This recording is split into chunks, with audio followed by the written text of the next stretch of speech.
Mama nga ina HIV sente za jabu nazikozesa okugula ngoye kugenda ku TV. Nenga mama takulaba kubanga temulina TV. Tetulina TV. Sometimes alabira one neighbor. My mother went back and told my mother I was the presenter today. She was happy. Nangamba sente zitandika kujja di. Enga ntambula kuva actually quarter every Saturday to go to Media Plaza. Every bigere. I didn't expect to get 18 points. I didn't. I was this person. No. Actually ngatamanyi by that time. Ngatamanyi. Oshegere. That time ngatamanyi. Oshegeza masero. Ya risking okuwa omulimu. Yes, nganze nkola.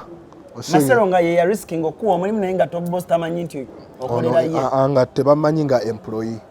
Yali ayina gundi panda turn up. Nampita. Munzije muyambeko nga ba MC yali ku Buddo SS. Natambula kuva actually quarter paka Buddo. I swear simanyi ngeri je natuka tebamanyi nga employee. Bamanyi oyo aze kuyambako kitegere masero focus nga bebambereramu nga ne head of programming agamba oyo mulenzi mubi nnyo mumujjeo nga masero agamba nedda mulenzi wange mukole ki laki bakujjao mumfanana bubi kati aho ku Kyambugo college nen registering mama nge ampa registration money nampa ne school fees ne sasa sula school fees nazikozesa ne renting amu hostel ndi mudugavu nyambala bubi you know that boy smells ngantuka ku Media Plaza ekizimbe ne kiwunya. Actually she's the one who reminded me by that time twali tulina omuzungu ayamba sister wange yali mulwadde wa kidney paka leero. You know, her kidneys don't function. Every week tumutwala for dialysis 4 times. Twagezako mukola transplant nete wali aina, you know, musayigwe. Looking for school that can uplift your child's education? Little Stars Tenderness Nursery and Primary School is the answer. Because of our conducive learning environment and experienced teachers, all our pupils excel with higher grades. We have a well-stocked library, develop talent, also embrace Christianity and Islamic. Registration is in progress. Our fees are affordable. So bring your child at Little Stars Tenderness Nursery and Primary School. We are located at Najana Nkumbi off Entebbe Road. For more information, please call 0772 983 468. Thank you. CRUZ exclusive. That's the show you're watching. And of course, ALLANCRUZ is my name. Don't really forget, we are proudly powered by Mapalo Pads. Mapalo Pads is, you know, abawala mwena abandaba. Ndo siri muwala.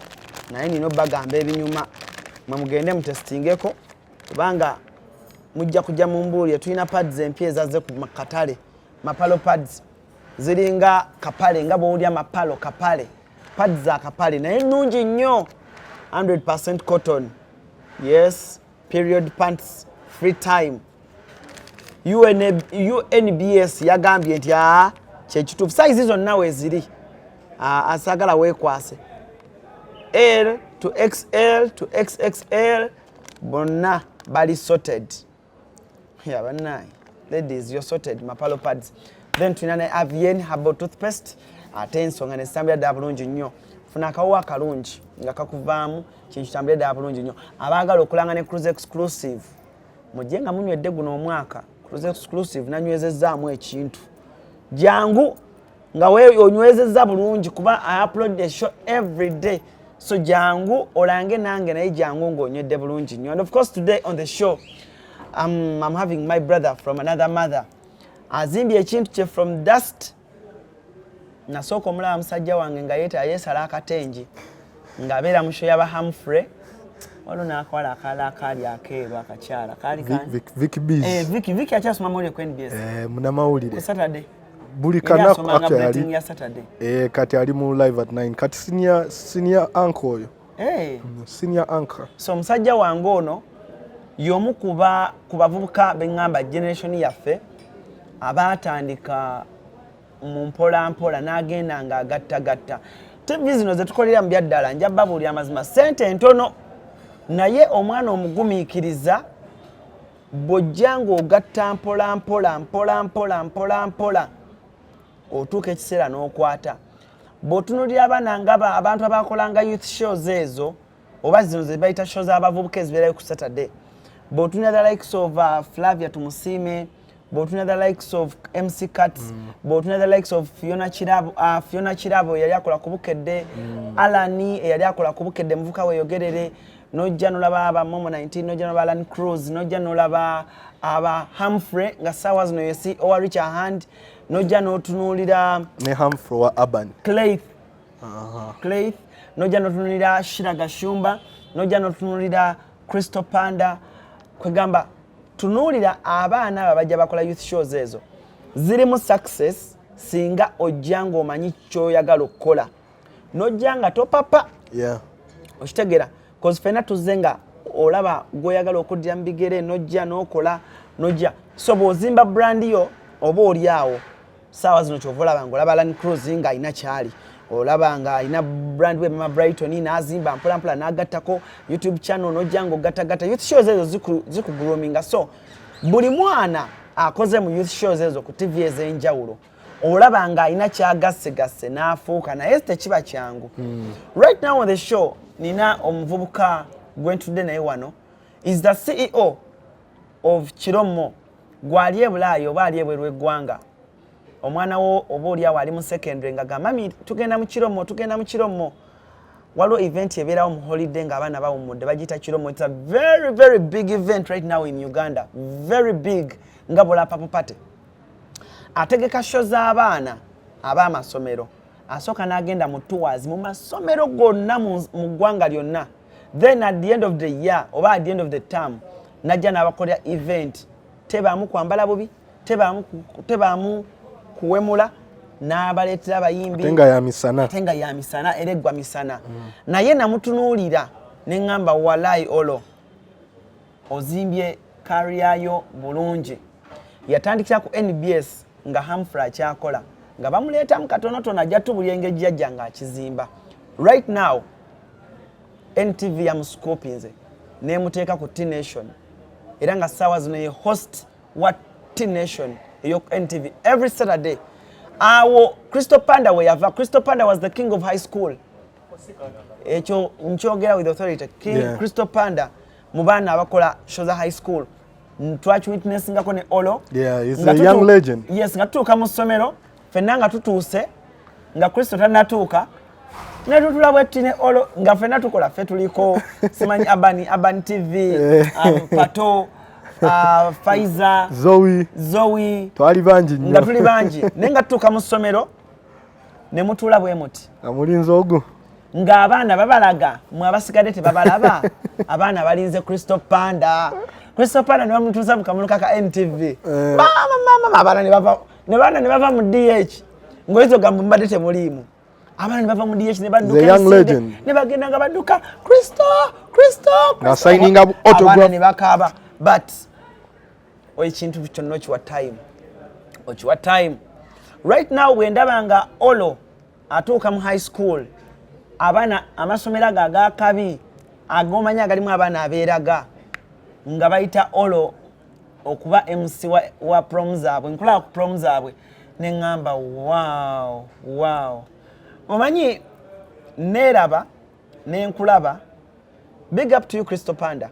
Yeah, young legend man, respect your thing. And he showed us Crystal Panda bwe yava mu T-Nation sijja kulimba teyaddamu kuba kyekimu. That's true. And wano we bakutuuzizza ku NTV nga T-Nation gwagirimu obudde buno my brother. Congratulations. Thank you man. Si byangu kyo kitu. Ozimbye Kiromo obeera n'abaana omutwalo gumu n'ekitundu kweyo final ya Kiromo. Yeah. Ndabako products nga Sam Zibani abakusponsoring ab'enjawulo and I'm like ebirooto bino omuntu okwata mpola. Kituufu. Nti ALLANCRUZ bwe njagala okukola show ya Mama Brighton ku Serena omuntu nina okujja nga nze nzimba audience eyo mpola. Yeah. Naye ozimbye ekintu kyo mu mpola wajja twaliko ku shemu naliko ku shemu naawe nga tulina we tudde bwe tuti n'ogamba mwana CRUZ nja kikola lumu. Yeah, I remember that. Abantu nga bagamba yali buzz. That boy yandikoze bulungi ku TV but he's so black. Yeah. Tajja sobola. Twali ku buzz. Mbu he's so black tajja sobola you know afaanana bubi tamanyi kwambala right now you're the king of high school in Kampala wano Uganda teri ayingira mu ssomero byakyuka namu it's a cult oyinza okugamba ndi god a goddess god something abaana bano bali awo balinda mbagambe ekyokukola you know they be there olo atugambye tugende eno ne tugenda atugambye tukole kino ne tukola we nakutiira gwe mulundi omunigeria yajja ya oyo overdose yajja on the same day ne olo nga ayinayo kirommo nga nakalanga weeks bbiri nga yakalanga weeks bbiri olo yakuba omunigeria hands down abaana bonna tebagenda kulaba Nigeria ne bagende wa olo yategeka kirommo December January nenteka yendala olo yakuba bazi asi bazi wakuba yali zina sosh mu second term ya Galaxy yes bali eno ku hockey grounds nga ndi eri ku Wonderworld since nabakuba no, like they are a big brand they're a big brand but they are just coming olaba you need a lot of time omuntu yenna agenda okikuba kati you need the same time ze nakolera okukikola ate you need the same kind of wisdom eyo twagijja ku buzz ne kadanke otayogera nowa buzz nowa kadanke magezi ago tojja gafuna ate tojja kikole because bamanyi system yes Ibra neno bachaze you know Julius. So woba toyina magezi ago it's wisdom and it's knowledge sinti buli omu asobola kikola ne bantu balina sente people have money. I've seen brands nyingi nnyo mu masomero gano wali abakola 3D wali abakolera brands endala experientials. The difference is nina wisdom oyo namusaba ewa Katonda namusaba oyo wisdom mukola kintu kino n'ekirala nayigira ku bantu bangi. I picked a leaf from everyone. Christopana nemuyigirako, Humphrey nemuyigirako, Douglas nemuyigirako, Tafbi nemuyigirako, Vicky nemuyigirako, Humphrey Wampula nemuyigirako, nenkuyigirako. I learned from everyone. Bantu bali people would ask ola kola chine Alan. Kume nganze ndiawo nkujako chi amagezi. Mba ndiawo I talk to you just to pick your peace of mind. Kati nkosa peace of mind yo okuzimba kintu kyange. You see, no man is an island. Oshegere kati boba libajja they were supposed to consult boba janti they are big, the huge radio station and all that, they can hit it, which is not the case. Yes, the big radio station, but this is, you see, you cannot come from another kingdom to rule another kingdom. Oshegere tojja kuva Buganda ogenda ofuge omuwestana oshegere ogenda ofuge omucholi oshegere, but we respect each other. Muno omuwaku budde kabaka ajja kuwa ku gundi wa Ruothi amagezi abantu bange mbakwasaganya we bati nawo yinza okwetaaga ku magezi gano. That is how the industry is supposed to be. Instead of kujja noyagala okulagako muno bw'osobola mukuba lwaki temukolagana. Wow. On the show I'm hosting Olo. Yeah. Right now I'm hosting one of the big youth teen show ku TV. Aliko NTV Teen Nation. Yeah. Congratulations. Thank you. Kuva ku wavudde ku NBS. Yeah, ku Youth Voice. Obadde okwedde NBS banga ki? Nayingira NBS nga ndi mu senior 2. In fact, yali senior 1 but HM ku somero. Humphrey yajja ku somero. Humphrey nabimanya. Kati bali bazze kola show ya Sunday yabavuka bali bagiyita mix up yeah. Nga bakafuna sponsor mu Pia Fanta I guess. So we bajja Humphrey nagamba who can present nga ndoza muko ebyo nga wojja kusomero nawe noko wamu no wayo kubana bakolemu babere happy nga bakole okisegere nga bwe tutera okukola naye nakikola. Kati I presented that show nagamba boy you're good if you find time oyitanga yoko oshegera najja nagamba HM I think yali producer we nagamba HM lwaki abaana tobaleeta kuki ku Youth Voice ku Saturday. Kati HM nagamba it's a good marketing platform by the way for me. Oshegera kabaana mbakole ki mbaleete next Saturday ku Youth Voice je nakavaako kati ndiawo HM ku Thursday na ngamba Odong on Saturday we Odong. Yes. Odong Stanley. Ngamba Odong on Saturday I am taking you guys to TV. Nali musanyufu nnyo. I was so excited because it was my dream. I've always wanted kubeera ku TV ever since nali mu primary. Actually my first time to appear on TV yali NTV. Twali bali batututa okwogerera abazadde baffe. Omanyi mama nga ina HIV kati mama nga yali mu organization gye bayita Reach a Hand. Reach a Hand yali etuweereza mu masomero kati netuleeta twogerere bazadde baffe ate twebaze reach out wano ku Hasi Beauty Parlor tuli bakafulu mu kulabirira n'okuyoyoota ensusu. Tukola facial ne tukupepeta ka feesi ne kawawera nga baby. Tusiba n'okukola enviiri mu buli musono songa mu kukola pedicure ne manicure tuwekansa. Tusala enviiri mu buli musono ate bwe kituuka mu kukola makeup tetumanyiyo mulala. Tuli muyenga ku Tank Hill Road okulira na Italian Supermarket mu basement. Essimu tuli ku noti 72 682 953. Teweerabira saluni egenda okujjayo bulungi bwo n'ekitiibwa kyo ye Hasi Beauty Parlor, a world of beauty. not reach a hand, reach out Uganda ngeri awo mbuya kati twogerere bazadde baffe reach out tujeyanze ne batuleetaawo twali ku game ne batukwata mu mawulire. Ekiro family yonna twekuŋŋaanye wa chairman awo Acholi Quarter kulaba amawulire. Acholi Quarter awo kireka awo kasozi ako eyo Islamu eyo gyolaba abacholi get eyo gyolaba kasozi kati neraba zayitamu seconds nga 5 nga ndiawo njogera nali njogera oluzungu kuva buto since mama nge yali muntu ayogera oluzungu so ndoza kyava mu ye kali hereditary nga njogera oluzungu nnyo era yensonga lwaki mu P7 yeyo batutwala tuogere kati nze yayogera nze nga muogerera bazadde bamwe abali positive ate kweyanza reach out okusasula school fees. Reach out yali etukolera bingi ngetuwa ebitabo every beginning of term ngetusasulira fees kasomerako bali bakayita St. Joseph tekakyaliyo ndoza nabo ba running bankrupt. Kati that was my first time when nali ku TV eyo I saw something different. Nagamba this is meant for me. Mine nali mbeera mu ghetto oshegera tomanyi ngeri gyogenda okukola ki okukikolamu naddayo ko di ku TV eyo oshegera what chance do I have nga simanyi oshegera olunaku we nalaba bintu bino ku TV. I was a person of the internet by the way. Olaba we nali mu ghetto I was a person of the internet. P7 my email address was opened in P7.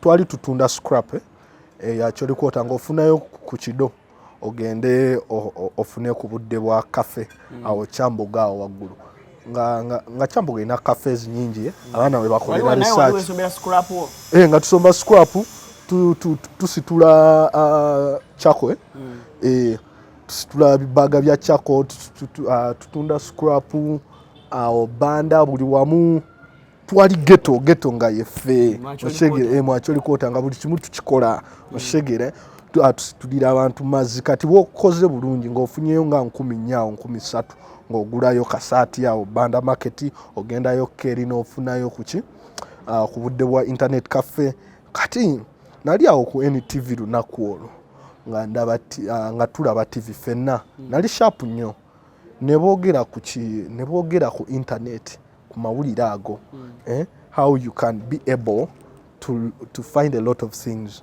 on the internet. That is when I started going to the internet. Kubanga nalaba ekigambo internet cafe. Sister wange yali already ali mu high school nalaba ekigambo internet cafe nengenda nembuuza ku internet cafe bakola yoki mukazi nangamba ojja n'otuula n'osearchinga byoyagala kati nagenda nensearchinga nali ndi muntu ategeera oluzungu nga I can see this nengamba this is period pants nensoma kino nentegera what is it about nentegera nti this is a pad in a pants oshegera by just a look of it that's how I learned the computer sagisomera kusomero oshegera just by looking kati nayigiraawo I opened my email address na searching how to become a good TV presenter. Ne bandaga ebintu awo. Ngamba so bano abaku TV bakola ebyo. Oshegere ngamba I think this is meant for me. Nendaba kalink ka YouTube. You can watch it on YouTube. Nengenda ku YouTube. Ku YouTube nalaba ekigambo register. Nga njagala nnyo okukola bintu ebyo. Ekigambo register nengamba lwaki seewandisa. Nempandikako. Nenkola register. Ne bangamba weetaga email. Nengamba email bagifuna batya nensakingiraawo. Nenkolerawo email ku namba ya maama wange. Kati maama wange ne mugamba waliyo code gye bakuweerezaawo. Nakoma waka. Oshegere. Internet cafe teyali busy nnyo. Nenkomawo. Oshegere nafuna code eyo. Nenkomawo nenkola ki nenjiteekamu akyoli kwota yali kumpi nnyo ng'oddukawo nodda. Oshegere I came back and put that code. Oshegere kati code yagaana. Oshegere kumbe yali ekoze eki expired nze. Nenzirayo waka nengamba mami mpa essimu yo. Nampa essimu ye nenkomawo nayo nengira code nempandisa email yange. In P7. So kati awo nendaba ebintu ku YouTube. Nendaba ba presenter bawawo ku 106 and Park. Awo engwira ku Douglas. Ranga. Engwira ku Douglas. Yali there's a clip. Yali presenting ku Katogo. Yali presenting ku Katogo kati clip eyo nagiraba nengamba ono guy ali mu kintu kyange oshege ngamba this guy is like me ndoza kino kintu nkisobola oshegere ngamba I think I can do this ngamba bano basajja mbatuseeko batya nendu searchinga ku Katogaawo nendaba linki zayo nga za Facebook oshegere ku nenda bakade Facebook Record TV Facebook nengamba kati Facebook can registering ne wandisa ku Facebook ngandi awo I think still P7 P7 even my Facebook account I was in P7 when I went on Facebook ati nen registering ku Facebook nenda abintu sibitegera nnyo nengamba njabyo obudde mbikole ki mbitegere oshegere nendaba links nendaba recording egamba Katogo every day Monday to Friday. Yes.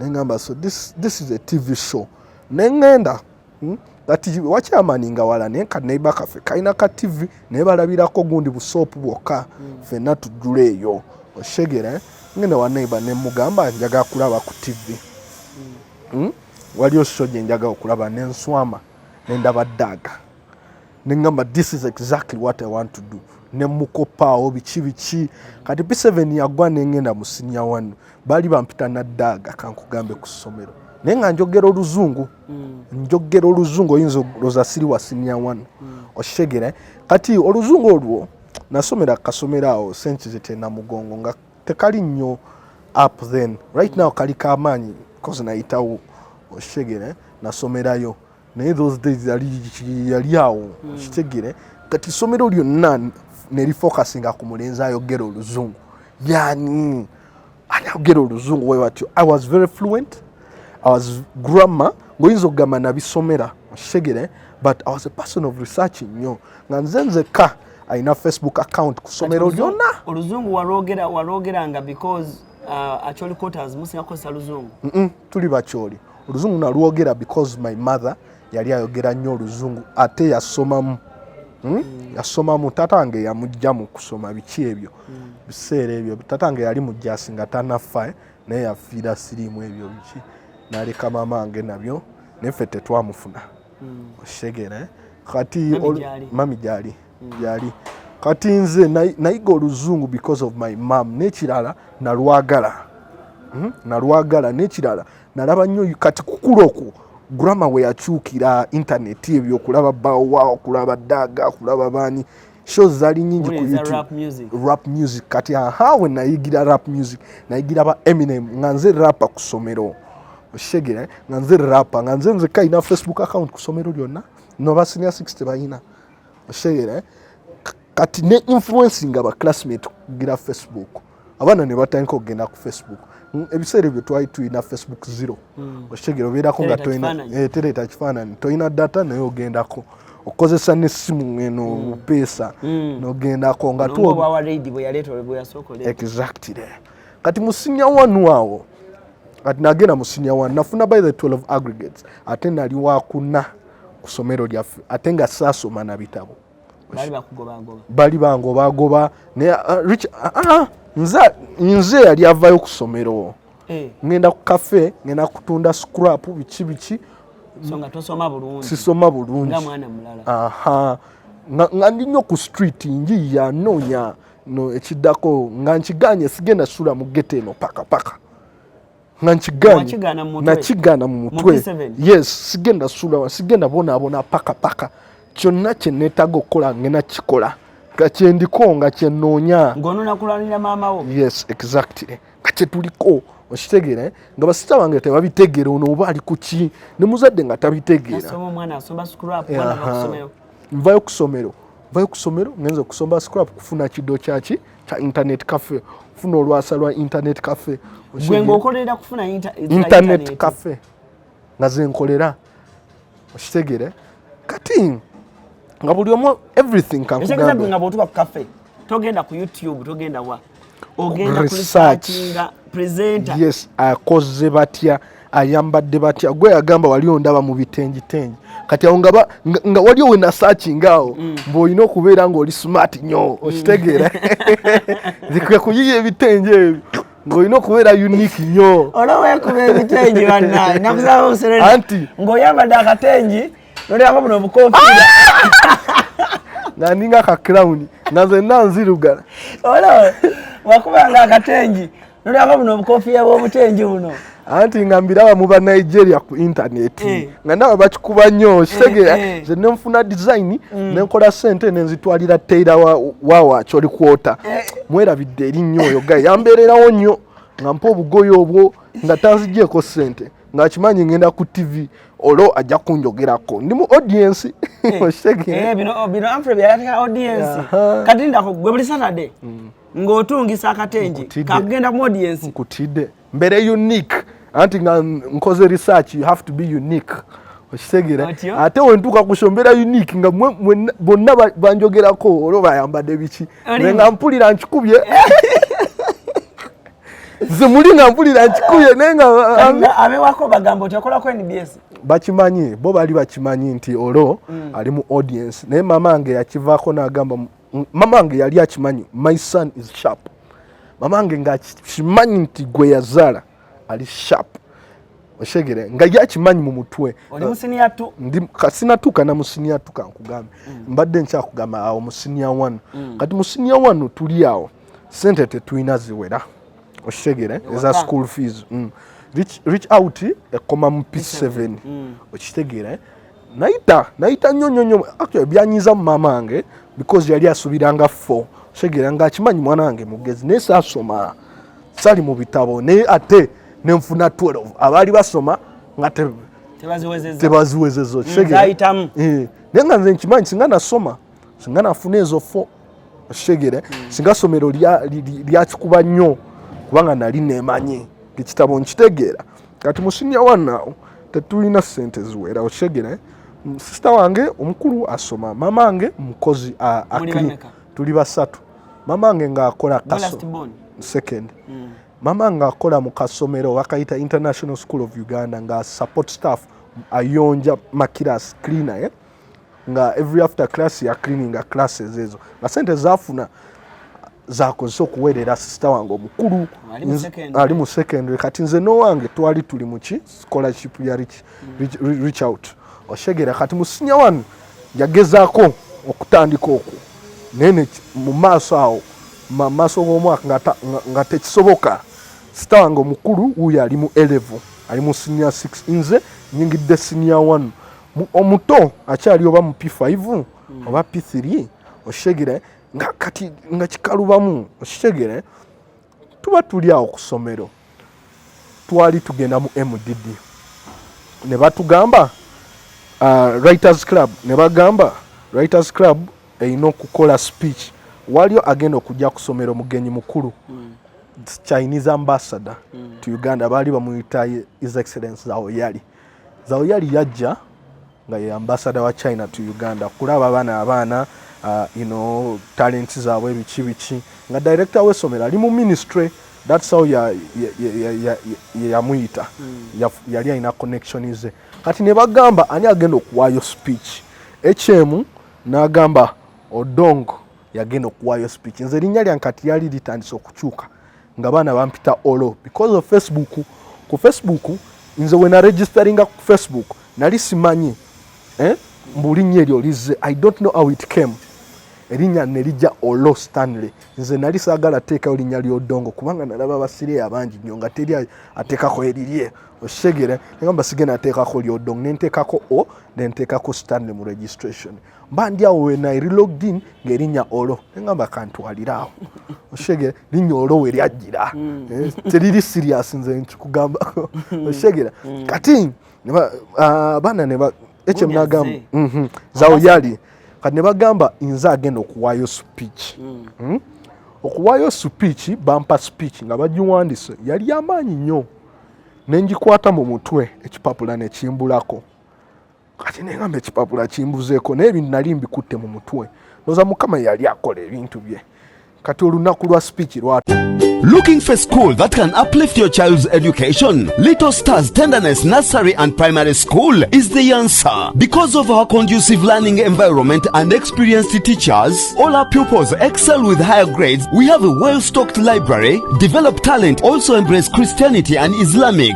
Registration is in progress. Our fees are affordable. So bring your child at Little Stars Tenderness Nursery and Primary School. We are located at Najana Nkumbi off Entebbe Road. For more information, please call 0772 983 468. Thank you. Tuka yali MDD nga bazadde bangi n'owanga azze n'abalala bazze bangi okitegeera ne batugamba tukole ki ne bagamba sawa ya speech yali erina okuinviting a guest yali about Uganda and Uganda's history okitegeera yali amaanyi nnyo bugana wange nafuwa oluzungu nga silusomye wantu wonna lupapula lumbuzeeko bintu ebimu bindi mu mutwe naye nga mbitegeera nga mmanyi kyendiko nawa speech buli omu nayimuka n'akuba engalo director yali tamanyi yantegeera lunaku olwo mulenzi oyo wasinia wano mulenzi oyo kati shows nyingi zaali zize lunaku olwo ne T-Nation yajjirako oshegere yaliko present sishira yajja oba ye Crazy yajja ono kavubuka mpaga najja oyo Alan actually nali mwegomba nnyo Alan kankugambe Alan nali mwegomba nnyo from that day we yajira ku ssomero nengamba kano ka presenter mwana nange njaga kubeera ng'oyo okitegere yakubeera ng'oyo muvubuka weeyogerere bali bagiyita kavubuka mpaga yaliyo ne muvubuka weeyogerere yali muvubuka weeyogerere natukolako interview awo that speech was amazing what you know nemfuna contact ye okitegera ne Facebook nemuye nemufollowingiraho okitegere nendaba ebintu bye nga biri awo naye ayiye ebintu bye okitegere nga mbyegomba okitegere kati all those interviews ze bankolako nagamba I want to be like all those people nenjogera na all of them. I spoke with all of them. Namba I want to be like, how do I do it? Nga njagala nnyo okukola research kwebuuza ku bantu ne baŋŋamba okitegeere ne nkita kati ne bangoba fees kungoba fees ne ngende waka kati nga balaba sidda okitegeere nali actually sigenda kudda mazima kubanga twali tugamba sista waffe kasooka akole ki amale okitegeere. So wado gamba CD4 wano kulyanga mami. Yes, CD4 is something about HIV. It's like something about blood pressure. Sometimes omuntu HIV you know there is a way it is nga byogera nnyo you know so nga fenaffe twakikwatirawo okitegere kati nawulira bubi nnyo. That's number one. Natambula, you know, I came all the way. I went back disappointed. Nga nekkubo sifuna sina maanyi. Kigera nengambo bamfaanana bubi. Nenzirayo ku internet ku searchinga ba presenter how do they sustain. Ku internet wali ebintu bingi kugeza, you know, appearance and all that. Mutwe nengambo bam bleaching. Wakola ki? Bleaching. Nga nature bleaching kindi mu mutwe. nenga ndi muntu mulokole ngamba you know the Bible doesn't encourage those kind of things, changing your appearance. Ngandozo be nkwate mu kizigo, mve mu kala ya black mbalwa ojafuna omulimu ku TV, njafuna omulimu ku TV kubanga bonna abali obeeru oshegere ne you know nendaba kuba presenter bala nendaba nga daga muddugavu ngamba oyo akikola batya kubeere si mweru oshegere ngamba if he could do it I can do it, if he could be it I can be it. Nenkivaako ekyokukola ki ekyokubleachinga nengamba sijja kikola okitegere ngamba kati awo mba nkyusa ki ennyambala okitegere ngamba kati ennyambala nkoze batya okitegera kati at that time nga ndi frequent kati ku Youth Voice kati wetwamitingirawo okitegera nga ndi frequent nnyo ku Youth Voice nga ku Youth Voice kuliko ba audience bangi nga ne Crystal Panda kwali mu audience okitegera actually natuuka nga agivaamu buvi n'agenda ku WBS we yafuna eri show ya CRUZ ng'ajja mu masomero gaffe. Crystal Panda n'atandika okujja mu masomero gaffe nga tuze mu CRUZ aze mu hype okitegera tuze mu maze okukola CRUZ n'abaza mu hype nogamba guy kamanyi okitegera nga Kristo yewa abantu okitegera bantu bamutegeere okitegera nako nenkamuyigirako okitegera so nga yewa abantu ayogera na buli omu abaana bamutegere by that time nga nze ndi mu ssomero kati Kristo n'avaawo n'azanya akafirimu awo nga bakola school tours bajja ku ssomero ne bazanya firimu eyo kati that day I saw him MCing after that film ngamba already is my friend okitegere ne mugamba guy kano okitegere kuvaawo Kristo n'afunirawo omulimu ku T-Nation ne bagamba wali omwana gwe bali bayita Crystal Joy n'atandika okukola ne Crystal Panda. Crystal Panda muwulidde Crystal Panda nali kyaliwo already. Crystal Panda nampita n'angamba jangu keno ku Rwenzori Power Plant tukoleyo ka segment ka T-Nation nengendayo already that time nga ngendako ne ku Youth Voice ashegera Crystal Panda n'angamba jangu nentambulawo nali simanyi nti waliyo mmotoka yangamba nga simanyi nti waliyo mmotoka musobola genda ku Serena tubodinge tugende all of us nga kuliko n'abaana balala bayise oshegera nze nalaba nti akyoli kwota kumpi ne Namanvu nentambulawo paka Namanvu okitegera nendaba Rwenzori biki ne batu interviewing what have you learned okitegera nendaba nga Crystal Panda is a guy who wishes others well okitegera nga toli muntu akompiting naye okitegera kotadde mukategeezaki kotadde mukategeezaki aka wali olotya ngamanyi Crystal Panda no he's a good guy he's a very good guy he wishes people well okitegera as long as tomuyingirira okitegera just like any special just like anybody it's a normal thing okitegera kati after that you know I still go on Youth Voice mbera mu audience kati watuuka ekiseera nga Vicky bakoye bagala kuvaako nga Humphrey actually yavaako okitegera yes nga baagala abapresenter okitegera kati nga babanoonya nange nenfunirawo chance I express myself.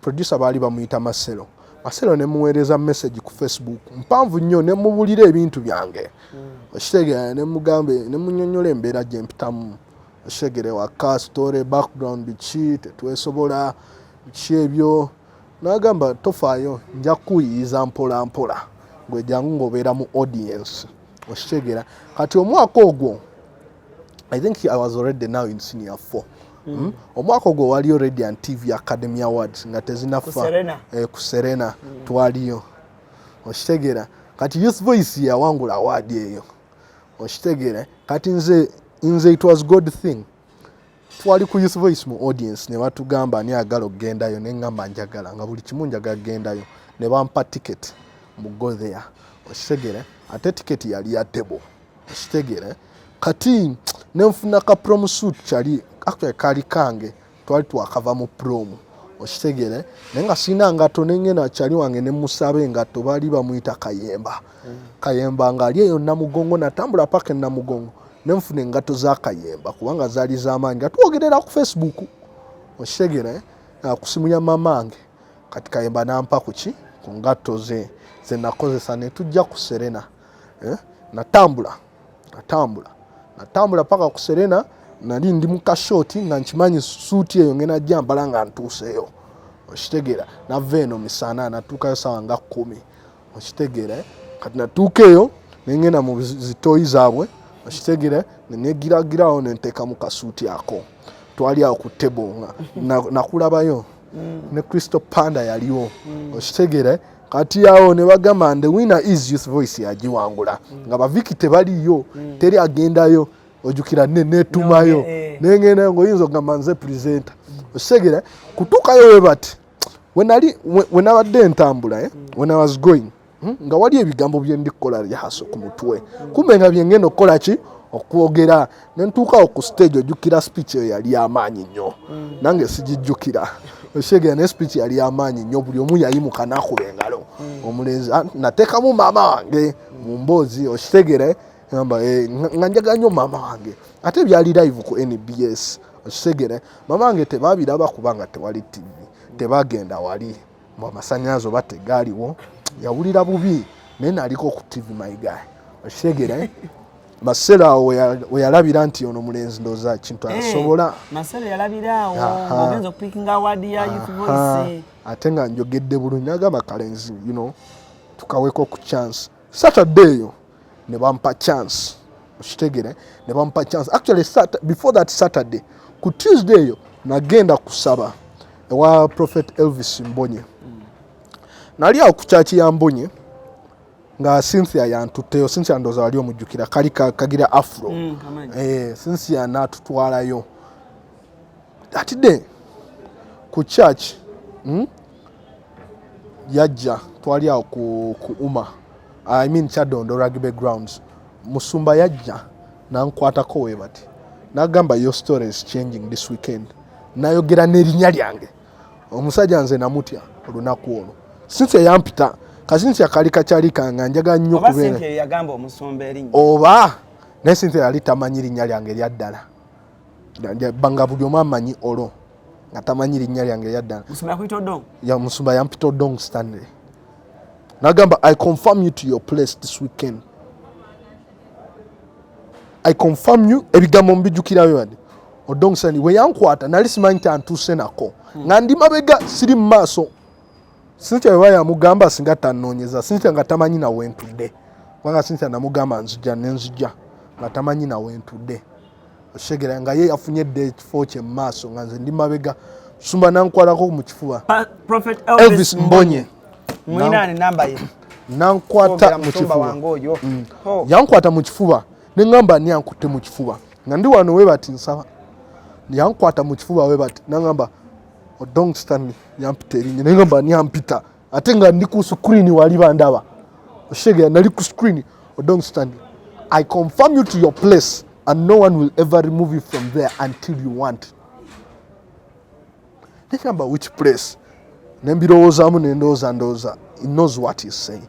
Okitegeera, nayogera story yange omusumba oyo. Nali sinaginyumizaako omuntu okugyako Masero yajjawo omusumba oyo. Okitegeera, nangamba ebintu byangawo. Nagamba waliyo bye sigenda kwogera but I know I see you on the microphone. Musumba oyo manyi ngeri gyayogeramu. I see you on the microphone talking what.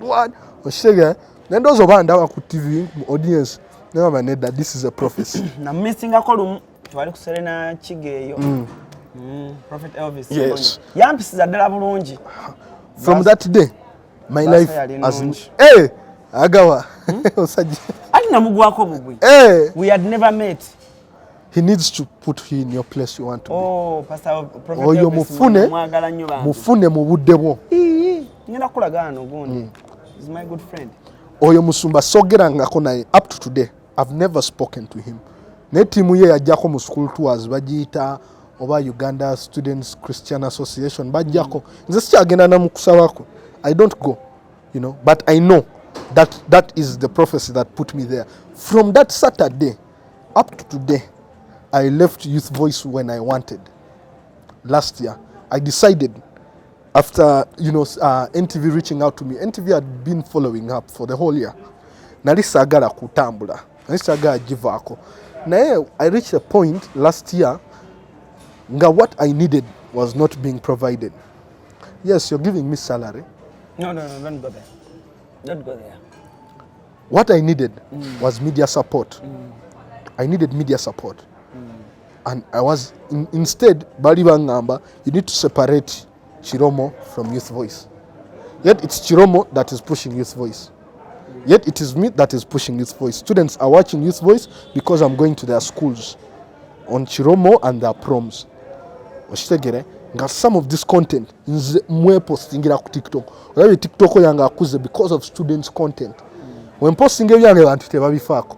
When posting aba student nga bayimba bakola ebyabwe segere people give it attention. Nengamba that is I think the line people want to see from me. Oshitegere nenchi wamu obudde like that. Oshitegere so I wanted media support. Nali njagala system where these students now this generation no one is going to support them. There's no one there that is giving them attention. The old men want to use them. Basajja bakulu bagakozesa abana abaana. Kitegere bana bano they are ignorant about what to do. Tebamanyi kyakola. Bamanyi Napoleon. Bamanyi kukuraminga notes. Bamanyi genda mu laboratory kukwata biri mu laboratory. Kitegere you know, but it's crammed work, you know. Bachimanyi nti when a blue litmus paper turns red, it is litmus present. Ebyo bikuyamba otya kufuna sente. Oshitegera, how are you going to make money from it? Oshitegera, nengamba we need a system which is holistic. Abana bachuzinge, you know, choose where you want. Wano ku Hasi Beauty Parlor tuli bakafulumu kulabirira n'okuyoyota ensusu. Tukola facial ne tukupepeta ka face ne kawawera nga aka baby. Tusiba n'okola enviiri mu buli musono songa mu kukola pedicure ne manicure tuwekansa. Tusala enviiri mu buli musono ate bwe kituuka mu kukola makeup tetumanyiyo mulala. Tuli muyenga ku Tank Hill Road okulira na Italian supermarket mu basement. Essimu tuli ku noti 72 682 953. Tewera to go. Creative arts and the creative industry is very, very, you know, rich. People are getting rich from being creative. Because you're creative, you're ALLANCRUZ of today. You see, because Fik for Mike is creative, is the Fik for Mike of today.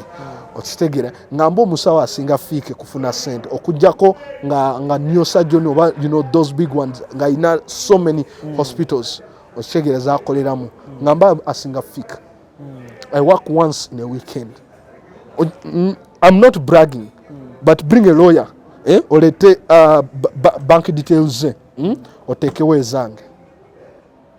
I didn't go to law school.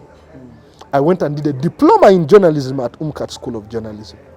And that diploma I went because, you know, it's actually a long story, but I want to do the diploma first because I didn't have money for tuition.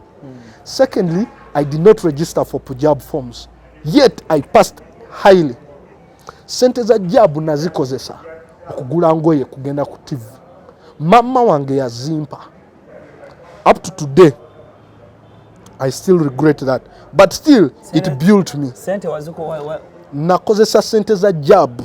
I was supposed jab forms. Because in senior 6, I didn't expect to get 18 points. I didn't. I was this person who was rare in school. Because already nali nsanze mweba ni okitegera nga tojja kunda awe nakusangira nakusena wali ochali high school nali ndi mu high school my friend ali ndi mu somero fenga tandisa otoba nensi kati awo so no ne bakuwa sende za job forms mama o kakugambe even before there let me first take you back. I'm going to come back there linking kati after Prophet Elvis Mbonye putting me there that Saturday Marcelo said I want you to present the show. I didn't know I was going to present. Said I wanted to present the show. Bettina yaliao nagamba co-host with Bettina. Bettina Tiana Mumumanyi. I co-hosted with Bettina that show. Oshigire nali shaking so much. I told my mother, I went back and told my mother I was the presenter today. She was happy. Nangamba sentence zitandika kujadi. That was my mom's word. When will the money start coming? I kept like that every Saturday. Nenga mama takulaba kubanga temulina TV. Tetwina TV. Sometimes alabira one neighbor. Sometimes when we are lucky, ngalabirake one neighbor. Oshitegere ngachimanyi but nakolo ngati yamunyiziza. Nati yako TV. nebe mba mwachanganya gamba anze nange nkyalo babyange ostegera nenga ntambula kuva actually quarter every Saturday to go to Media Plaza every bigere kuva actually quarters paka ku Media Plaza Kamocha okuwera ku Youth Voice mva waka 10 mu kitundu nga ntambula kuva actually quarter nali mwana wa street tonkwata konkuba oshegere nga tukuba ku street oshegere nali nina nange mizeje jokuba kuba bichi geto nga wojimanyi buli mugeta ayige mbera oshitegere kati nga buli Saturday ngendayo buli Saturday ntambulo watuke kiseera nga abantu batandise okuntegeera mbuyo olo yabeera kuki ku NBS nga abantu balaba oli ku TV naye toyina sente oli kutambula ku street ovacho oli kuota saa 10 toyina ngoye ofaanana bubi ku street oshitegere naye otugamba oli present okola ku TV nene oshitegere nentandika n'okutambula amapromo gamu nga abantu tebamanyi nti nviira kyo oli kuota bigere kutuuka ku NBA wali okimanyi gwe nali ntambula kankugambe nga ntambula ntuuka eyo kati wonfunidde ku ssente taxi zaali za 5 oshegera nenga osooka tuuka ku spear oshegera n'okwata ezigende kamokyo tuula kameme kiddokyo oshegera naye wotaba na ssente kidde ekyo kikuyambako mu maaso awo ofunako emiwogo gya 2 oshegera n'ogiramuko ku lubuto oshegera ekiwogo nekikubeeramu oshegera n'amazzi ng'okimanyi sapo omulira waka bafumba portion beans is the order of the day oshegera portion beans the order of the day nga reach out bali bagiyita World Food Program World Food Program ngejjakyo likwota ngetuwa emmere every month kati nga the whole village the entire likwota tugenda netufuna nga tumanye ennaku zejjirako atali otafuna mmere nga tufuna kilos nga oba meka ezikubeezawo the whole month oshegera akawunga yellow posho bali bamuyita yellow posho na beans oshegera nemufunayo nga negundi neki ne cooking oil bikyebyo oshegera nga World Food Program etuyamba we batyo oshegere ng'okimanyi sapo ojja waka kati awo nga njiga nnyo ku bano baggayi nga mbeekwata nnyo abo ba Tafu Bibani ba Humphrey mbeekwata nnyo njiga nnyo I am a very learning person nga njiga nnyo okuyiga kati awo ndi mu senior 5 temukimanyi nti ndi mu senior 5 naye nga Masera akimanyi n'abalala bakimanyi awo nenga top boss takimanyi Ken Karisa I think he didn't know. Actually, nga tamanyi by that time. Nga tamanyi. Oshegere. That time nga tamanyi. Oshegeza Masero. Ya risking okuwa omulimu. Yes, nganze nkola. Masero nga ya risking okuwa omulimu naye nga top boss tamanyi nti okolera ye. Nga tebamanyi nga employee. Bamanyi oyo aze kuyambako okitegere Masero focus nga bebambeereramu nga ne head of programming agamba oyo mulenzi mubi nnyo mumugjewo nga Masero agamba nedda omulenzi wange mukole ki lwaki bakugjawo munfaanana bubi ndi muddugavu nyambala bubi that boy smells nga ntuuka ku Media Plaza ekizimbe ne kiwunya gwe tosobola tambula adolescence oshegere otambuddeyo no of course olina okuwunya tosobola butawunya oshegere otuka ku NBS offices zonna ne studio nze nga bateekako AC bwe bateekako AC omanya gwaleesa obuzibu n'osooka n'ovaamu awo n'ogenda mu toyi oshegere newe cleaning okitegere kati just to wrap it up kati mu senior 4 naita by the way I got 18 aggregates with a D1 in every art subject. Yes, I got 18 with a D1 in all art subjects. Senior 6 of 18. Senior 4 natandikira 18 D1 all art subjects kati when afuna 18 I didn't even expect it, let me tell you. I didn't expect. Nze nali sisoma nga buli Friday ndi ku youth mvayo kusomero ngenda ku Youth Voice. Kusomero ndi small star ndi awo kaserebu. Every holiday mbera ku kadanke bazi biki bankube binyo bangoba ku stage biki ebyo byonna okitegere nga every buzz bangoba ku stage. Nenga ngamba that is where I want to be. But didn't I host them later on? 3 years I'm hosting Buzz Teens Awards. Ne stage bantu bwe bali bangoberako batini. Okitegere fanana bunyambala bubiki ebyo byonna okitegere kati mu senior 4 na mala senior 4 holiday yali mpanvu vake ngambera nnyo ku TV nayiga bingi nayiga bingi ku sinyafu eyo Crystal Panda yali ayina gundi Panda turn up nampita munzije muyambeko nga ba MC yali ku buddo SS natambula kuva choli quarter paka buddo I swear simanyi ngeri gye natuukamu nava acholi quarter sawemu natuuka saa 7 oba 8 simanyi ngeri gye natuukayo buddo simanyi makubo ge nakozesa naye natuuke buddo nga simanyi weeri that time Masaka Road. Yes, simanyi ngeri gye natuukamu but I reached. Now I remember passing via Mengo. Najukira nnyo Menge eyo okitegera nayitawo njukirayo nnyo Menge eyo Makerere nayitayo okitegera. So I reached. Crystal Panda yampa opportunity I MC'd ku event eyo kwaliko bayimbi bangi nalaba buli ngeri Crystal Panda yakola mu tour eyo ne noting ebintu ebyo nalaba buli kimu that day abayimba abayimba nabalaba. I saw everything. I said I can do the thing. That is where I started all experience.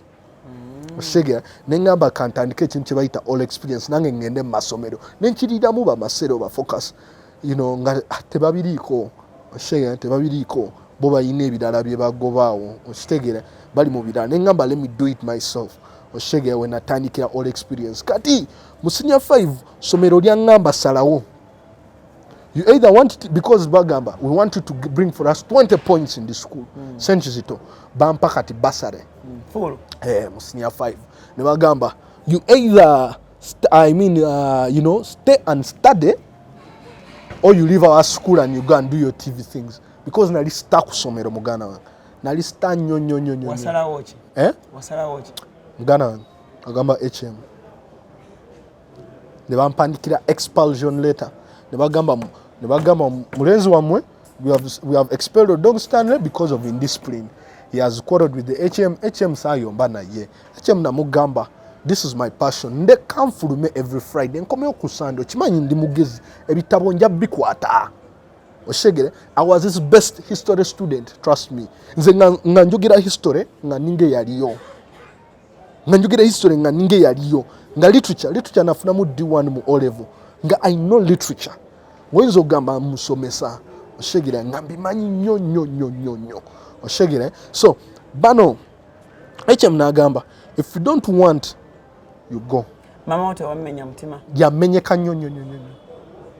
I've never mama ange yamenyeka nyo to a point of almost dying. It was the worst period of my time. Nemvao I had nothing to do. I wanted to be on TV. I really wanted. We didn't know how to pay school fees. But Muzadde asigala Muzadde. She came back strong. She came back hard. She says, I know you are intelligent. I know why you made that choice for a reason. I might be angry. I might be mad in Chimanyi. Ebyo yabyogera mu Lukyoli. Mama ange yabyogera. I know mu Lukyoli. Yabigamba ate mu Lukyoli. And ngeyuni yo iti following nango Lukyoli ndwera birakati. Naye yabyogera mu Lukyoli. Sirogera bulungi nnyo nendumanyo Lukyoli. Bulungi nnyo oshega naye yabyogera mu Lukyoli. Nangamba I remember those words very well. My mom, sister wange yali already ali ku Universty. Nga maliri. Actually it was her last year at campus. Oshitegere nagamba since your sister is almost getting done, it is going to be easier to pay you school fees. It's 1 year only. Nga nsigaza senior 6. Nenvao nengende Chambogo College. Chambogo College was a fully day school. But Chambogo College natukayo bantu bamanyi. The whole school nga students know me because of youth voice. Oshitegera ate nga nva choli kuota. Oshitegera kati aho ku Chambogo College nen registering mama ange ampa registration money. Nampa ne school fees. Ne sasa sula school fees. School fees nazikozesa ne rentinga mu hostel. Abana ba Chambogo College bali basulanga ba campus nga tusula mu hostel. Nenga masigena kudda acholi kuota. Bana bandabe mva mu uniform nzira acholi kuota ndi serebu? No, tekisoboka. No mpangisa. Ne mpangisa hostel. School fees owa Chambogo mama nga kimanyi nsasula ki fees oshitegere naye kati kuyingira ssomero nga sigenda ku ssomero ennaku ze bacekingira kati ku Kyambogo nga ku Monday bacekinga clearance yawo nga sigendayo ngenda ku ssomero ku Wednesday, Thursday, Friday sigenda kubanga nkimanyi mba nnoonya engoye zaki za Youth Voice okitegere ati ng'abantu balaba star okitegera ngenda ne muzi promo z'abaana kankugambe at that time abaana baluza ono akikuba star biki naye nga byendiko ati fees nze sasasula fees paka leero ne Kyambogo ekyammanyi I guess mpozi ng'ebitabo tebibabulangako okitegere nze sizisasulangako so second term the same mama nenga bakoleka n'osoma Kyambogo College is a day school nze manyi the days we bacekingira ku gate already nali registering nze ku UNEB nga nasasula ekyo nga nkimanyi wosasula nga tuli 700 students ba candidates Kyambogo College nga ba candidates tuli 700 so omanyi onako bacekinga ne bagoba yes olo sijja sijja this time ye mama amanyi fence center yaziwaayo era paka kati mama amanyi Kyambogo temubanja nabimugambaawo nga nakamala nga ndi mu campus nembimugamba mazima nembimugamba sasulangako fees oyo okitegere kati inze yatuuka sawa za UNEB sisoma okitegera I don't read omanyi ekibeera mu hostel drugs, alcohol, sex nga that is the order of the day at hostels ekyambogo nga bana babeera nga bakampasa abana babeera mu kuyingiza ku aba secondary naba basharinga hostels ne bakampasa abakyambogo kampasa ngeri gyabeeramu nga naffe wetubeereramu nanywako omwenge omwaka ogwo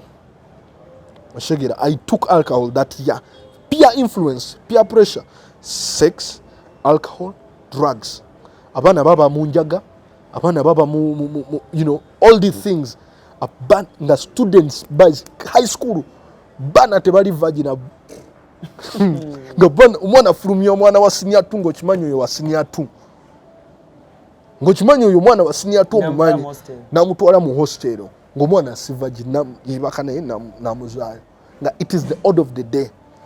It is something that I've always wanted to change in this era. Bazadde tebamanyi bazadde baliye obalooza things are okay. The students the children are having sex ate tebagala kyogerako ono Mr. Senfuma bamu blaminga bichi tomanyi what those students are on. Those students they excite and entice these teachers. Just what your story zitafuluma basomesa bali bafunyisa abaana banembuto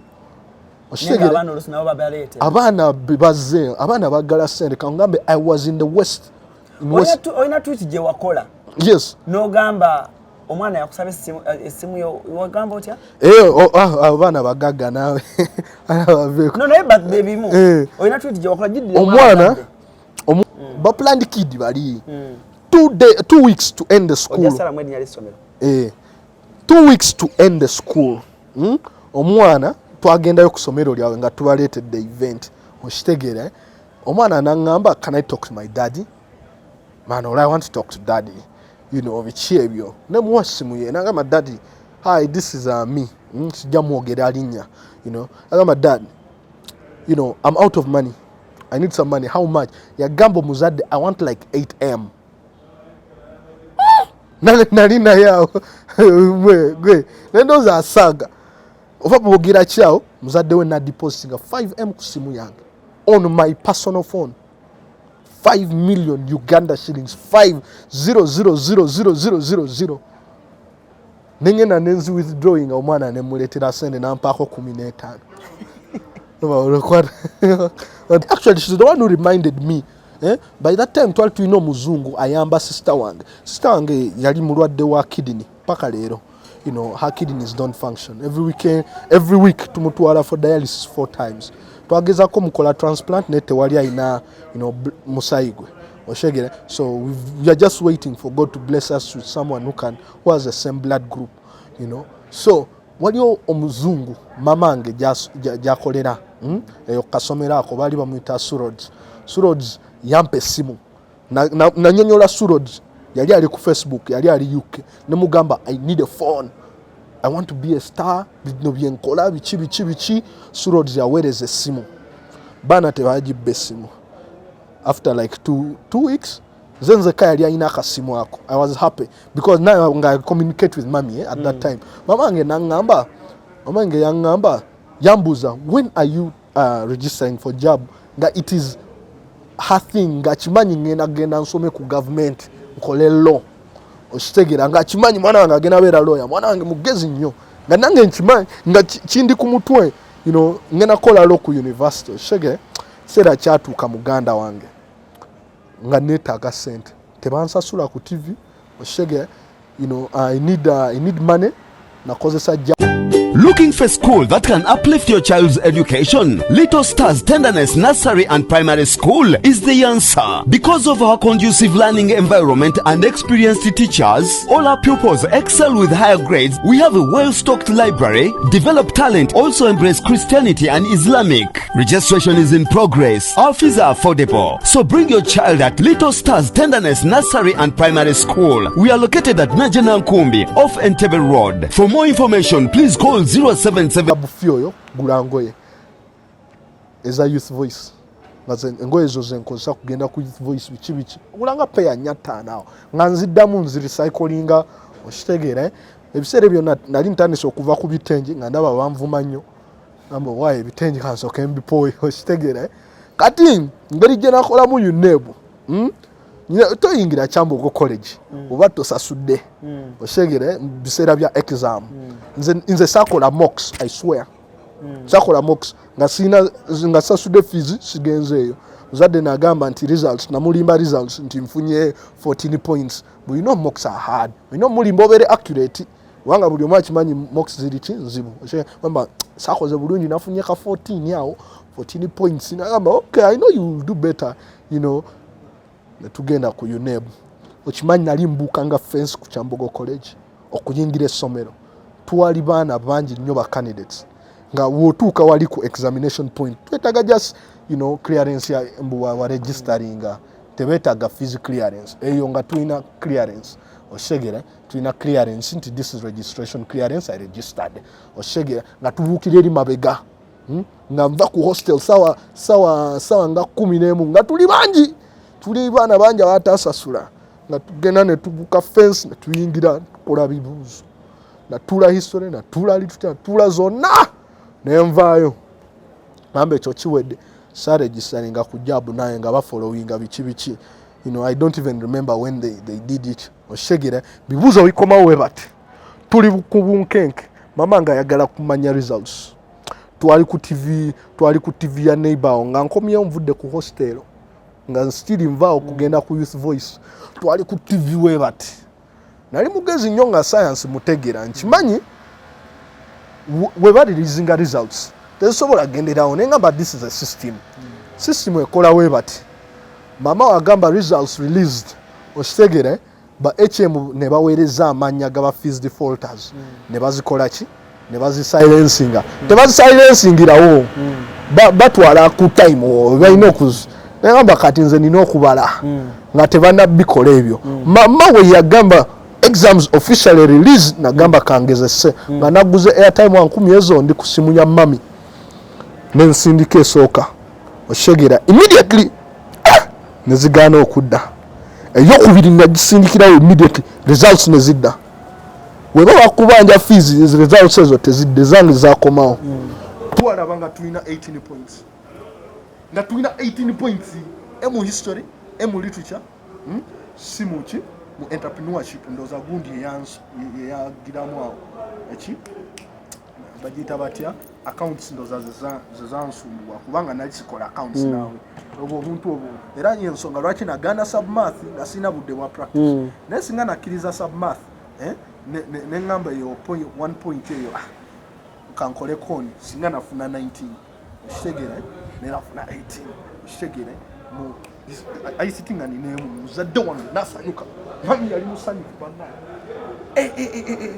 Mami yali musanyufu nga ffenna tuli basanyufu nga nze amanyi kyemiko nga nkimanyi sasa nga jabu naye waliyo period jabu gyekuwa nga wali abasobola okukola ki okugigira again in another year nengamba next year will do it mumutwe next year will, because I still pass regardless. time passed oludde watuuka wa university olina okunoonya university oshegera mama nga akimanyi nagira job mama nga ali awo ali ku mpapula alinze amanya wagenda ku government nya lyange teririiko nange nakimanya terijja kufuna nya teririiko nalinoyaga mu bandu ku pepa nfu nagula mudere moni nalaba ku new vision agenda kunda sinamanya tegaliyo jabufo mwazikolamu ki ngoye nazigulamu ngoye za show ani okunyuma ku ngoye nogera ku NBS no kulagako nti I can do it gena maso I had to show so mama teyakulaba mama kati mama teyandaba nangamba nga toli mu mama nasaba mama yali mulokole mama yafuna ekirooto mama nga amanyi nnyo okuvunula ebirooto ebyo yafuna ekirooto ng'ekirooto kimulaga nti saakola ki waliyo kyenakola ekitali kituufu kyova erinnya teririimu mama nge nantuuza amba endoosi wasaininga jabu tewagisaininga wagijjuza tewagijjuza gamba mama mazima jabu saagijjuza banagamba ojja kwesasulira university sirina sente za university simanyi kyakukola at that time oshegere okay so mamange wamugamba mamange ne mugamba mazima nagamba ogenda kukwesasulira fees I mean tuition wa university nkivuddemu ngamba nkoze batya naye yayogeza busungu okitegere mamange ne mugamba mami kankole diploma mu journalism nanoonya omukati awo nabatafubi nga bagamba basomerayo biseera ebyo ddaga bali bazze ku NBS ngoredde bakyali bange oredde nga njogera nabo njiga bo biki ebyo okitegere kati nenjiga ku omukati school of journalism nabiyigira ku tafubi awo okitegere ne ba MC Cuts nabo basomerayo nendaba buli omu yasomerayo ngamba lwakisomerayo nengena nembuuza online yali ku internet actually nensaba ekifo oshegera ne bagamba you come you pick the form nenoonya sente ezo nengamba mami I'm going to go and inquire from umkat meka ze basasulira umkat yali ya layisi nnyo ng'olinga asasulira P1 okitegere ngamba mami sente ezo ntono osobola zinsasulira sanga already ya graduating okitegere osobola zinsasulira ezo mami nakkiriza nagamba ngenda kusasulira diploma in journalism okole journalism mamange asimula somero cleaner atenga ina slim as a cleaning international school of Uganda paka lero oshege abi atagala vayo no reading a center azifuna center you know there is money yes oshege ene agaba it's passion it is what made me it is what made you guys abazungu bano kamba bereremo bamubererawo nnyonnyo nga beetaaga oshege bazungu abo bamubererawo nnyonnyo ngolusi be bamuwa ku busente oshege nagamba sijja bavaako kamba yambe mama nge star eyo star bamanyi mwana we star oshege bamanyi mwana we star nenga sigama nti mama mbera elemeza nedda it is willing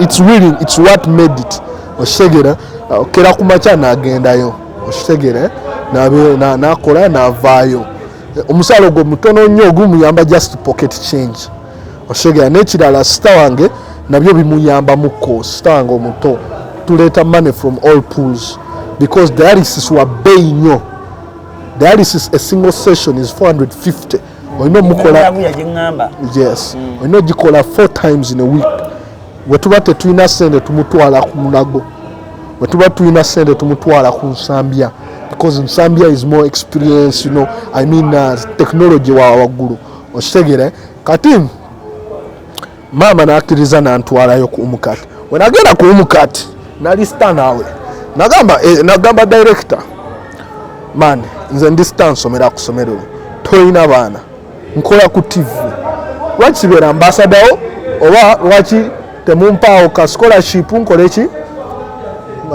you know mbenga mbogerako eka nagamba tujja byogerako teyabiddamu kati awo nze mami mbeera yemu tebansasula ku TV nengenako muzi promu nenfuna busente awo nengamba ngenda kuva waka mami nenvaayo waka nengamba ne mulimba mu TV etandise okumpa ku busente na mulimba bulimbi ankirize enveyo nenga bakangene empangise kumpi neki ne campus menga nsoma ate nga ngenda kuki ku mulimu oshegere nagamba it's okay nengena nempangisa kayumba ka 150 enankulabye nali mbeerawo nankulabye kubanga omukate eri kumpi ate onankulabye masina source of income kankugambe nga tuition mama wange gwampa mukozesa okugula ngoye mukozesa okukola ki okupangisa enju nga busende bwenfuna obwo gigi bupromu mukozesa kukola ki promu mukozesa kulya kwefaako biki sente za boda uba wemba ngenda wali serious oshegere nga sasula oyo tuition nga nsasula rent ngulako nangoye kugenda ku TV bano bandabe mu ndista kikuba nga bana balooza nkikuba n'abaana b'enakula yagamba gwe oli star kikuba osula mu kayumba ka 150 kutegeera kati nga wali omukyala awo alina abaana be basomera Mengo nga nagendako kasomero ke kasomero kawe Mengo biseera bya fly biseera bya fly nga fly empaddeko busomero somerawo nenkubayo ate nga mama awo yerandirodi wange oshege bagamba mami oyo no sita oshege mama we nga kati tanyiga ku rent oshege atanyiga nnyo oshege ramwe yanza nnyo yambezaawo awo nakulabye oba something road sijjukira yalinnya lye kikubo kati mala okusoma yinza sisoma na kusoma tuition bammanja nebigezo ninaliteeke nyingi nnyo ku umukati oshitegera agamba omugezi akoze batya natuuza principle man to man oshitegera principle nemunyonyola ebizibu byange principle nakiriza okunyamba principle nakola MOU between us and him me and him naliko ne musajja wange bamuyita Ouma ng'Ouma naye alina ebizibu bye ng'Ouma acting nga manager wange actually that time is when we started all experience nga tugenda mu masomero biki ne tukola ka sign disc akasooka ka wholesale sign disc ku Universty awo nga ku Makerere ku Hello Darling kati director namutuuza man to man nemugaba man nsomye ku kasomero abaana ndese banyi nga kituufu abaana abo mbalese ku somero eryo ba student ba senior 6 vaka I want to be like you all tebamanyi nti mbona I want to be like you you're great what do I do where do I study journalism nemunyonyola nkuleetera abaana wano nga kituufu the whole university the whole umkat bamanyi ndi star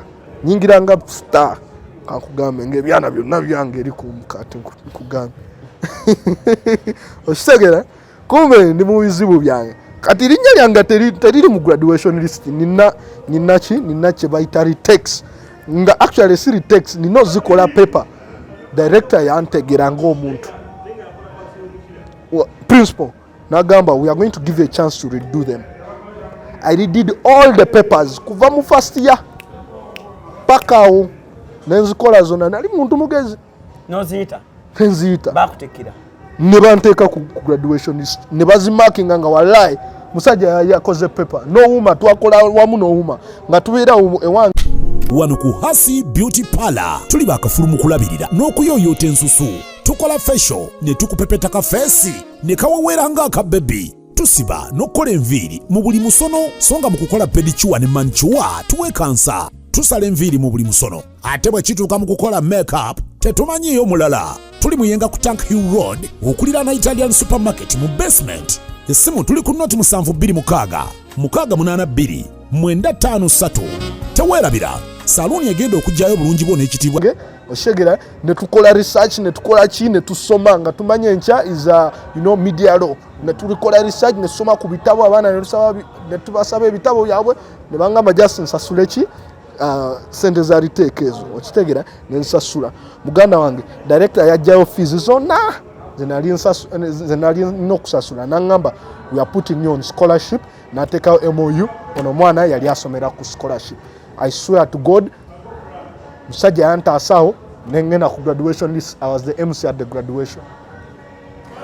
Cutting the story short, Olo has now become a successful TV personality. Very successful.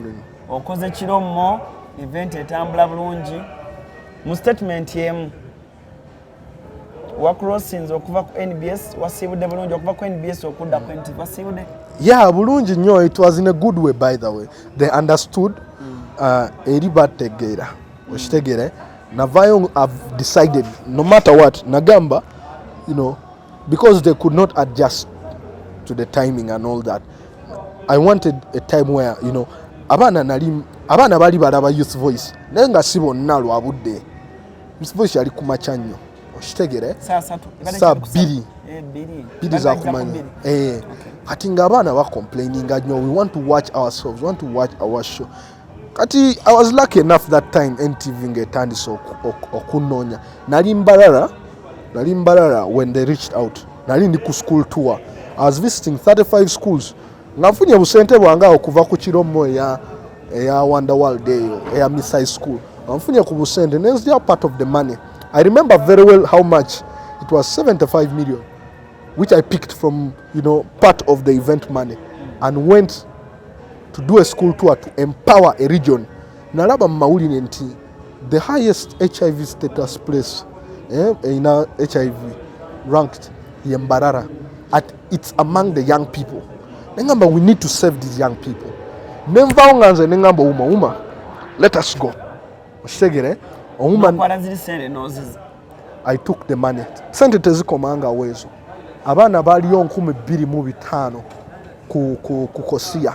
That is 25 million of over 75 million I put. Nategere ekintu kimu abana ba district nyeyo baba strict nyo, which is something I needed to liaise with the parents. I know kwogera ne bazadde ngamba abana mubaleke bajja. This is a big thing for them. I empowered the region. I opened that region. Kugambye, people didn't know that Mbarara has that much talented students until I went there. People didn't know Western Uganda has these powerful schools until I went there. Ngabintu babyesirikireyo kankugambe. I'm giving you an example. Olaba Ntare pays 1.2 million, but it's the most powerful school there. But Ntare is also among the top 10 best performing in the entire country. If Ntare school was in Kampala, you would be paying 4 million to study there. What does it mean? It means Westerner. It means the government has empowered the region. It means Museveni has empowered this region, has empowered the West. I'm giving you another example. There is a hotel called Las Vegas. A night in Las Vegas. It's in Ibarra. Yes, Las Vegas. Las Vegas is 5-star. Temani Mestil. Temani Serena. Las Vegas. But a night in Las Vegas is like a night in a 2-star hotel here in Kampala. A night at Mestil can even take you 4 nights at Las Vegas in Mbarara. Why? They powered the region economically. Sente bazina chitufu. The West sente bazina. They have the money. But they powered their region. Burichimu bachina that even if you close the gate, butemuvayo temujeno.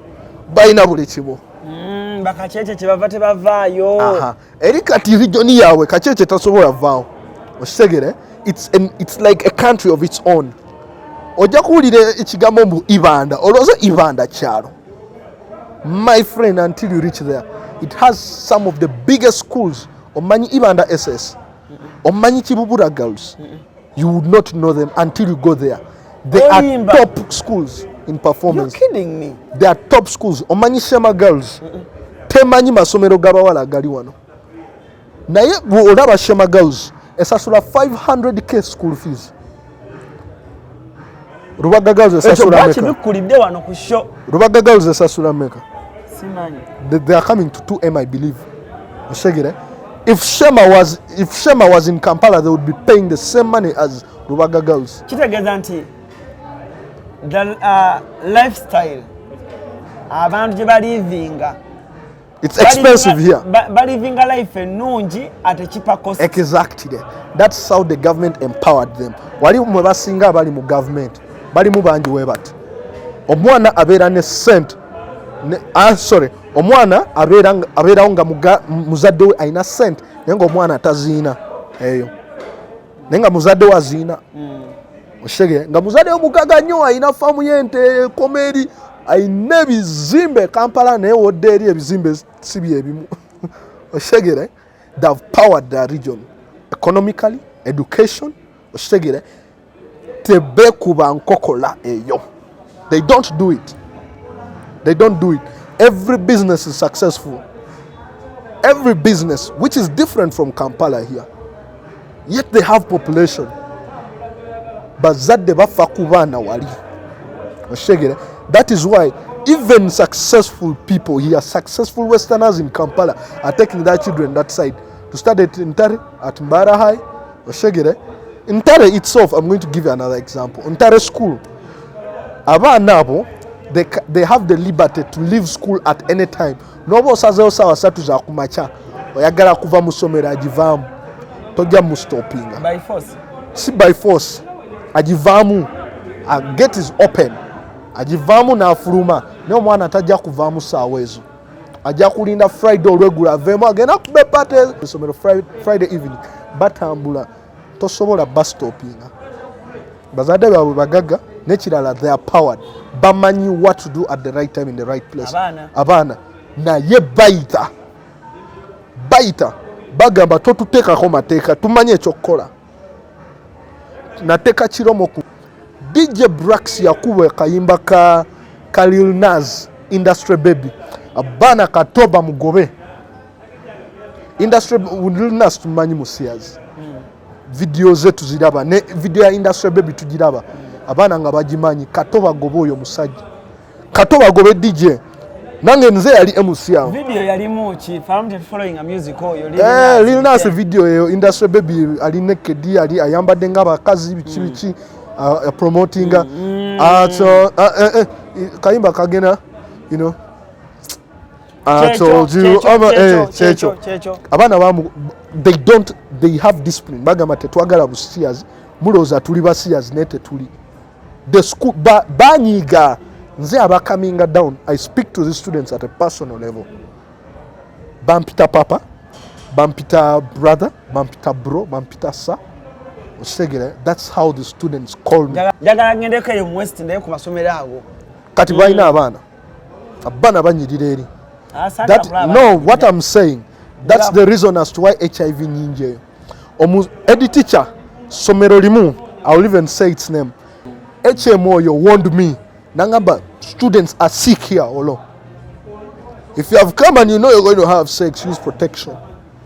Before even you do that, check them. Check these people. People are sick. I know my students. I know my students are going to disturb you. Don't give them time. They are sick people here. People are sick in my region.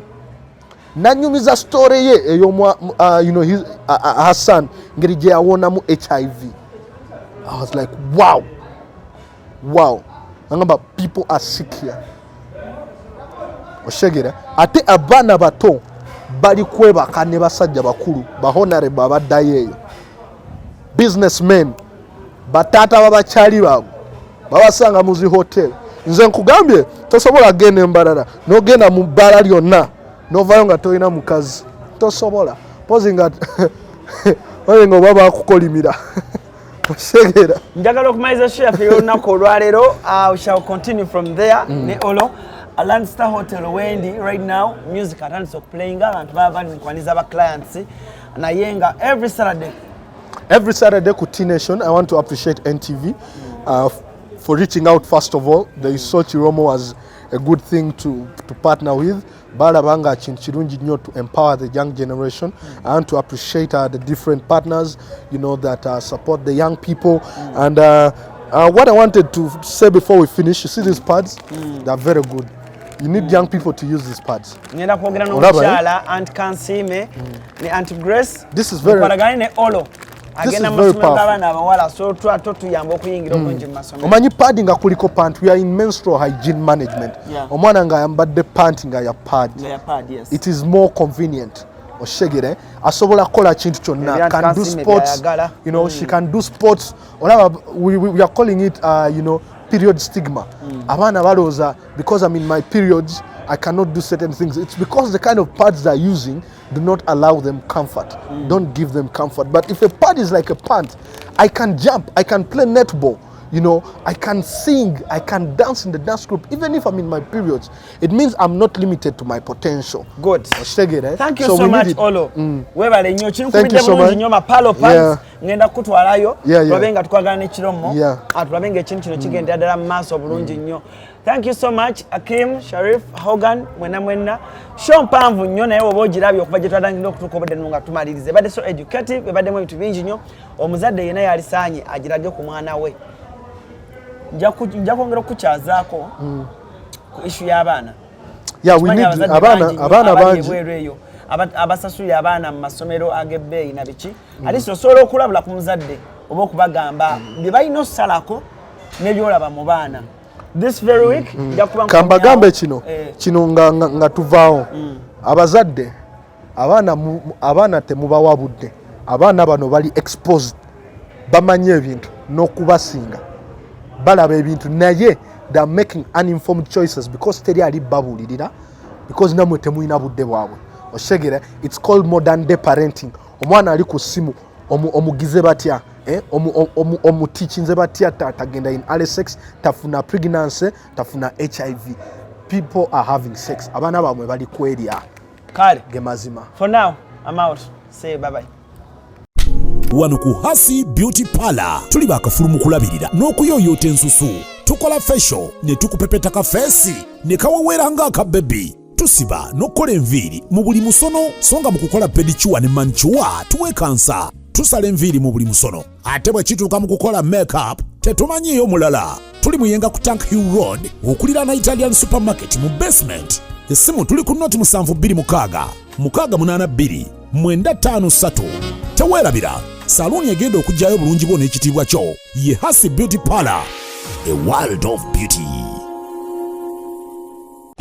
Looking for school that can uplift your child's education? Little Stars Tenderness Nursery and Primary School is the answer. Because of our conducive learning environment and experienced teachers, all our pupils excel with higher grades. We have a well-stocked library, develop talent, also embrace Christianity and Islamic.